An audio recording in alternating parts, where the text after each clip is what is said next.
Olá pessoal, sejam bem-vindos à nossa aula sobre assistência de enfermagem em emergência. No vídeo de hoje iniciarei a abordar sobre os analgésicos opioides. Como já abordamos na aula passada, a dor representa o sintoma mais comum, cujo tratamento é frequentemente bastante divergente e até mesmo inadequado. Os motivos associados a essa condição indesejada encontram-se relacionados com a formação dos profissionais, no que concerne ao manejo da dor, a avaliação inadequada da dor e o receio de realizar a analgesia antes de haver uma avaliação completa e o diagnóstico do paciente. Além disso, deve-se destacar as atitudes dos clínicos acerca do uso dos opioides, que resultam em diagnósticos inadequados, mesmo em pacientes que têm condições álgicas óbvias e que requerem para o controle da dor a prescrição dessa classe terapêutica.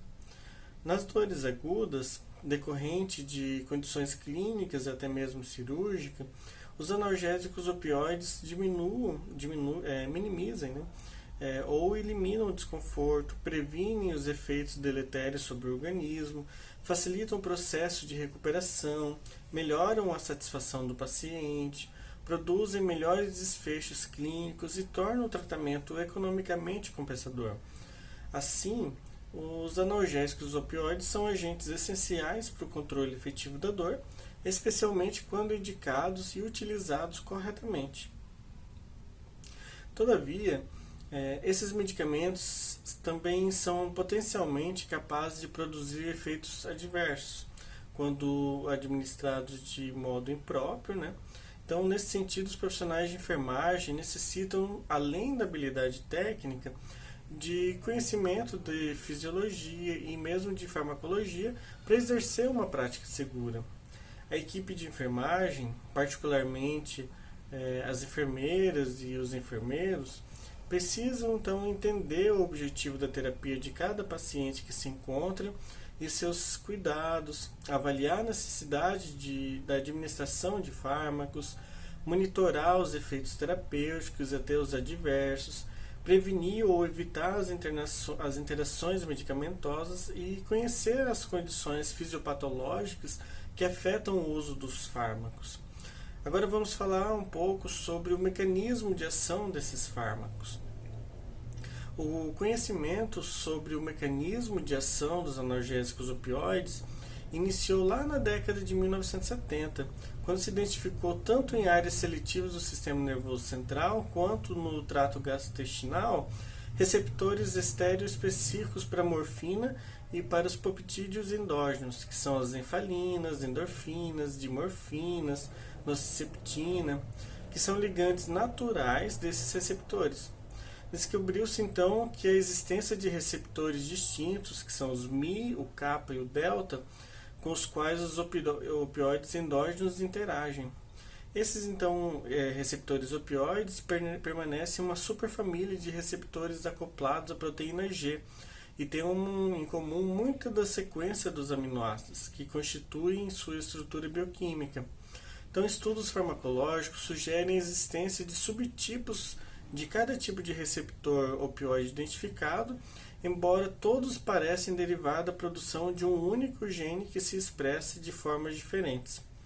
Existe também a possibilidade de que a diversidade de efeitos farmacológicos para ativação desses receptores decorra do fenômeno de dimeração de receptores, onde dois receptores, do mesmo tipo ou não, se unem para formar um novo receptor com uma propriedade farmacológica diferente de qualquer um deles separadamente.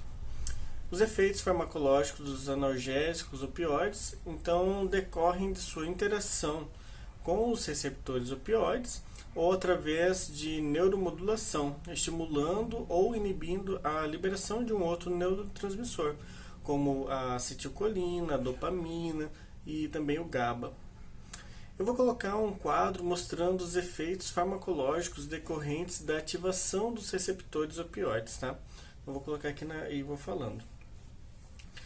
Percebam que nessa primeira coluna tem os efeitos farmacológicos e nas demais colunas tem os três tipos de receptores, que já mencionei, que é o Mi, o Kappa e o Delta.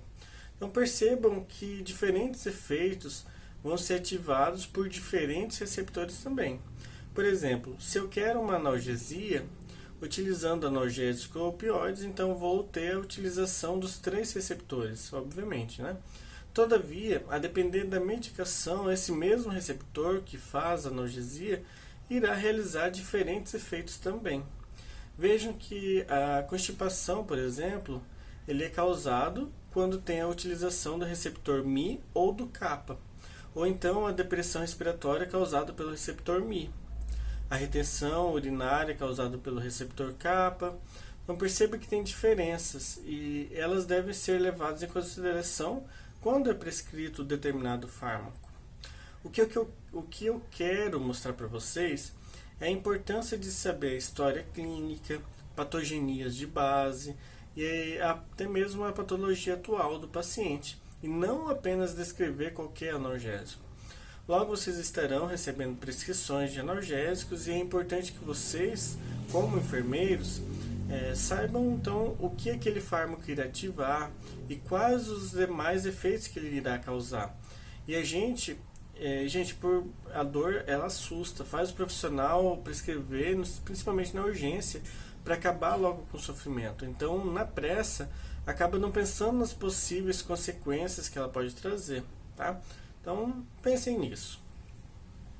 Agora falaremos mais aprofundado sobre os efeitos farmacológicos, tá?